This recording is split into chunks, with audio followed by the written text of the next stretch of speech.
Həsrətin məni məhv edər, dəli olaram qalsam əgər səndən ayrı.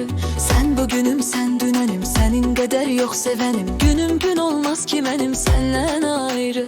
Sən bugünüm, sən dünənim, sənin qədər yox sevənim. Günüm gün olmaz ki mənim səndən ayrı. Sən varsan mən də varam, sənsiz olar ömrüm haram. Mən axı necə nəfəs alaram səndən ayrı.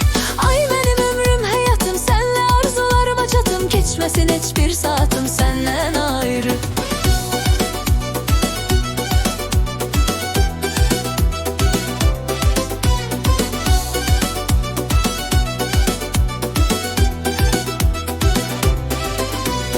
Xoşbəxt ola bilmərəm, səndən ayrıla bilmərəm. Mən heç vaxt qala bilmərəm səndən ayrı.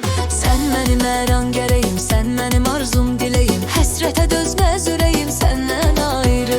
Sən mənim hər an gərəyim, sən mənim arzum diləyim. Həsrətə dözməz ürəyim səndən ayrı. Sən varsan mən də varam, sənsiz olar ömrüm haram. Mən axı necə nəfəs alaram səndən ayrı. Ay mənim ömrüm, həyatım, sənlə arzularıma çatım. Keçməsin heç bir saatım səndən ayrı.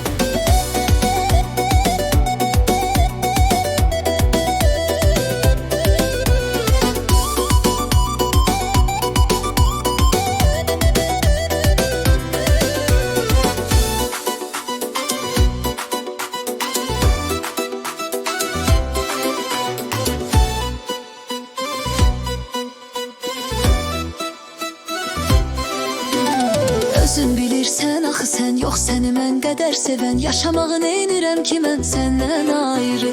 Səndədir fikrim, xəyalım, dərd çəkmə, dərdin alım. Bir an belə qoyma qalım səndən ayrı. Səndədir fikrim, xəyalım, dərd çəkmə, dərdin alım. Bir an belə